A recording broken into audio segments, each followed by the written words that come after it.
Hi everybody, I'm Sam and I'm here with my partner Yesenia. And this is ONT Now.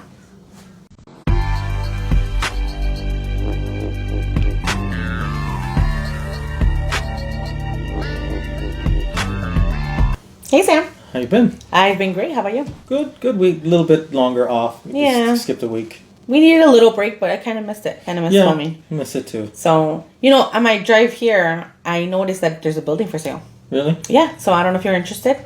Family Dollar. What? Yeah. Apparently our businesses sell before they even open nowadays. So there's like a for sale sign on. Yeah, like it's selling for $1.5 million. If you have $1.5 million lying around, you can get yourself a brand new Family Dollar. Okay. I love the picture in the website though. Yeah. So it says at 10555 South Avenue B, retail. Right. The picture in the website, which is unfair, is an actual Family Dollar that's already filled with stuff. Or and it's the not mock-up of what it would have been. So a mock-up of what it would have been. So, don't know what that means, but... I don't know if they're selling the building, or the business. Who knows? Yeah. We'll see, I guess. Well, in other news, I finally had somebody actually come up to me and tell me that they watched the show. It was kind of interesting. Oh, really? Yeah. So I was coming home on the Metro at Van Buren, and that's nice. And a nice young lady named Brenda, and I didn't get her last name, but she actually stopped and said that she watches us. She mentioned your name and everything, so it wasn't just about me. Just, Thank you, Brenda. Yeah, but so that was nice. I hadn't had that happen. Nice. I actually had someone come up to me today at t-ball practice because I am coaching my kids' team. Right. I don't know what I was thinking, but anyway. Well, I remember the time somebody came up to you when I was sitting right next to you, and I was I'm the guy that sits next to her. Do I look? And you were sitting right next to me too. It's funny. So but thank you so much, Lupe. Thank you, Brenda. Thank you guys for watching our show. Thanks for watching. Thank you for the support. Yeah. So biggest news since the last we were here. We have a new mayor, right? Well, not officially sworn in, but mayor-elect, right? Big deal. Mm-hmm. And talk about a mandate. I don't know what's going to be able to come from how much she actually won. It was commanding percentage-wise votes. In the 10th ward also, she won every precinct handily. I was looking at some precincts were like 200 to 20, things like that.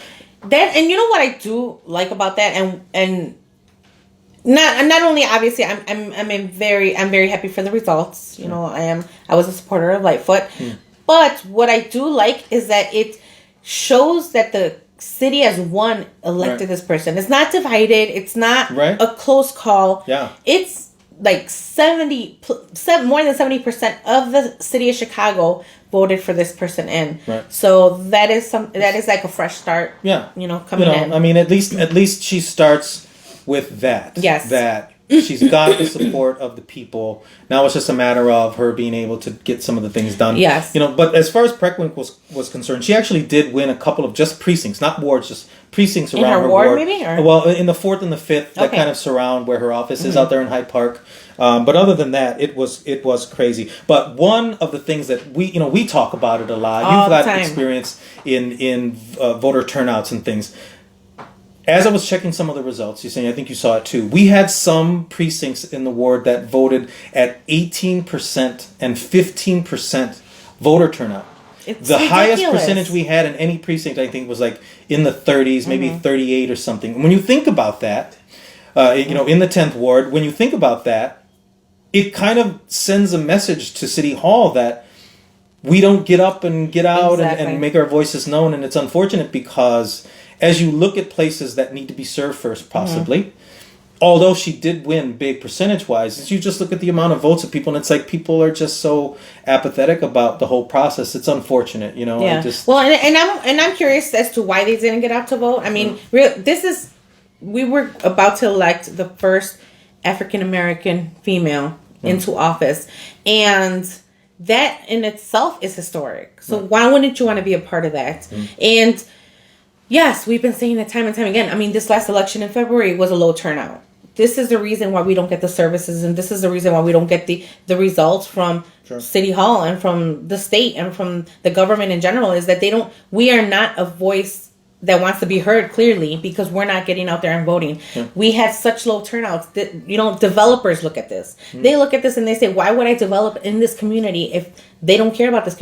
Apparently, the votes are showing that they don't care about this community. We clearly know we do. So let's show them that we do. Let's get out there and vote. And that's how we can.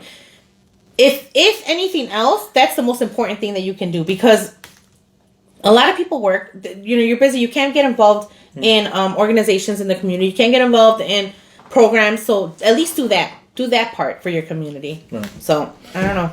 Well, I would like to know why people didn't vote. So if you guys, let us know. Are you that discouraged already? Were you busy? That's another thing too. We have the early voting time too. So let us know, why weren't you able to vote? What is the reason why you did not come out to vote? But other than that, other bigger news, Jussie Smollett. What is up with that? I don't know. So basically nothing happened, right? Except that he lost some money. It's like it just never happened. I guess when it comes to people who are wealthy or famous, keeping your money, having it hurt your pocketbook. The idea of possibly going to jail over all of that, I guess if it was me, I'd be happy to exchange that possibility for for some lighter pockets. But I don't know. I just. Technically he's not found guilty, so we allege this is all allegations that he did this. So nothing happened though. Nothing happened. They just dropped it. They dropped it. Dropped the case. And kept his money. That's They kept his money. I don't know. Money. That's crazy, but that'll be the last of it. One thing I will want to say is that if he did, and I'll say if because technically he wasn't found guilty. Right. If he did. Course this whole thing, then he clearly has some kind of mental problems or something's going on, and he needs to get some help. Right. And that's the main thing here is that there's something on. Right, maybe some good can come from it if it is that, and some good can come from it. But kind of just going into money being taken. There's actually a fundraiser coming up. Totally different. Totally different, but money. Yes. So there is a fundraiser coming up for the Henry Clay class of 2019. Okay, nice. It's the Wendy's night fundraiser. That's the Wendy's that's in the community. Okay. That's in the So East if you buy food, proceeds go to. Yes. So apparently it's all food and drink purchases. 15% of your bill goes. It's going to be April 10th, 2019. April 10th. That's a Wednesday. From what times? From 5 p.m. to 8 p.m. Nice. So everybody go to Wendy's on April 10th, 5 p.m. to 8 p.m. Right. Help Clay out. And I think they're going to give you a free Junior Frosty with every purchase too. Oh. So everybody wins. You get free ice cream. You get good food because I actually do like Wendy's. Wendy's is one of my favorite fast food places. I like it. Sometimes their fries, they're cold and stuff. But I really like their salads, and I like their crispy chicken sandwich. Yes, I like their burgers and their salads. Their junior bacon cheeseburgers got still smaller. Yeah, I know, right? Everything got smaller. And it got more expensive, but whatever. So, speaking of community events going on, we just had the Mascot Hall of Fame grand opening yesterday. They had the ceremony. So I'm really bummed I missed it because I really wanted to go. I'm sorry. Where? Oh. In Whiting. So the Mascot Hall of Fame in Whiting. Sure. And I will look up the address for you right now. Yeah. But we definitely need to check it out. Yeah, we're going to check it out. When we go out there because it looks cool. I would like to be able to do a podcast on site. Check, go out there. It's 1851 Front Street, Whiting, Indiana. Go check them out. I watched the video while they were doing the opening ceremony. It's really cool. It looks like fun. I'm sure the kids will love it. So check that out. It's I can't deny I like going out there. The only reason why I don't go out there as much as just the area because when I look at it and it's like it's so much how I wish we. I know that's it's like I don't hate on them. It's just like I aspire. And I love that everybody's out there. The whole community's out there. Right. But anyway, so go check them out, guys. So a couple more things going on in the community. We have the Hegewisch Little League opening day is on Saturday. Opening ceremony. I don't know if they're doing ceremony. Saturday, April 13th at 8:30 at Opit's funeral in Hegewisch. Okay, so go support the Hegewisch Little League, and the Eastside Little League will be having theirs on April 14th. It will be the parade. The opening ceremony will be at the Tri-Fields, but the parade will begin at Callisto at 11:30. That's when they're going to kick off. Then they're going to go to the Tri-Fields and the ceremony will be there. I will be there as well, and my team will be there, and my kids will be there. So make sure and support. Right. Go River Bandits. That's my team. River Bandits. River Bandits. Yes. Okay. Yeah, that's the thing, right? They can't have. Yeah, the T-ballers get the little. They can't have the real team names but anymore. I like River like Bandits. That, right? I'm just saying it's like. I'm gonna wear my hat next time. So go support Hegewisch Little League, Eastside Little League. Make sure you get out there. Yeah, kids are out. Yes, for sure. It's time. Speaking of baseball season. Yes. Yeah. Well, we started. Well, we're Cubs fans, and we haven't even gotten home yet, and 2-8 and things like that. But are we ready to talk about this now? Go ahead. Because I actually wanted to know if I could borrow this for, it looks like something I could use for my sister's bachelorette next weekend. Yeah, no, it's nothing sexual. None of this is... None of that. So what this is actually, I believe it is the original strap. We call them straps. This is what I wore at Wrigley Field since I started vending there in 2004. So I started working at Wrigley. What is that, 15 years? Yeah, more. I started working there in 2003, but my first year I was crowd control. And, it was kind of a bummer. You're telling people, sit down, the people who tell you get out of the aisles and stuff. And then I became part of the party, right? So I started vending. So this year, this is the first opening day that I'm not even positioning myself to attend. I'm basically announcing officially that I've retired from the vending. My feet thanked me graciously over it. But so this was my opener. I've poured, I'm sure, tens of thousands of beers. I've interacted. I've seen million faces. I worked during my time. I worked at Wrigley. I worked at Sox Park for many years. I worked there too, about 9 actually. I think I was just short of 10 there. I worked at Soldier Field. I worked at Toyota. So you got to see all these games and all these awesome concerts. Right, and I remember the in 2003 when I started, I was in line next to doctors and lawyers. We were all just like, we just want to get in. We just want to be there. Everybody wanted to be present for that. For the big win, and I can say that I was there for all of it in 2016. Wow! Worked all of the games. Actually went to Cleveland for myself, but I'm sad. But I have very many memories, many friends that I made over the years. Still, people who when they see me, they recognize my face and everything. But everybody out there, just understand that these vendors, being baseball season has started again, the vendors work very hard. Well, those things look heavy. They're heavy. Like, seriously, and then when it gets really hot, it starts getting hot. Oh my gosh. Some people carry 2 cases. That's 16 ounces.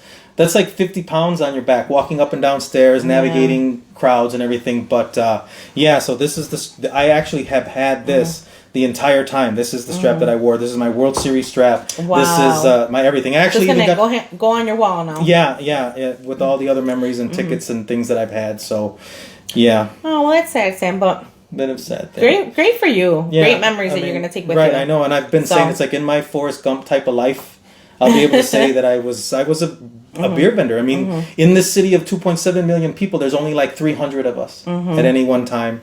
And it was a pleasure. It was an honor to work with all those people. The organization was great.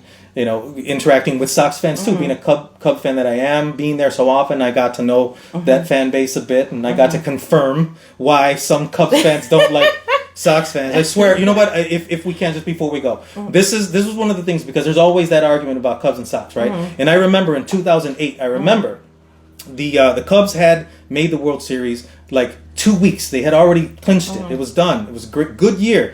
The Sox. If you remember that year, Sox fans, I'm sure you do, that was the year that they had to replay a rainout. Oh. Okay? Yeah. Which made them have to play a game 163, like the Cubs lost last year, meaning they had to play an extra game. And it was the blackout game. And I remember, for the first time, I was like, man, everybody's here. They're all wearing black. I allowed myself to get into the crowd. It was great. I was happy that both teams were making it to the playoffs that year. And I remember when I was leaving the park, they didn't know I was a Cubs fan. I'm in a Cubs uniform. I mean, my Sox stuff.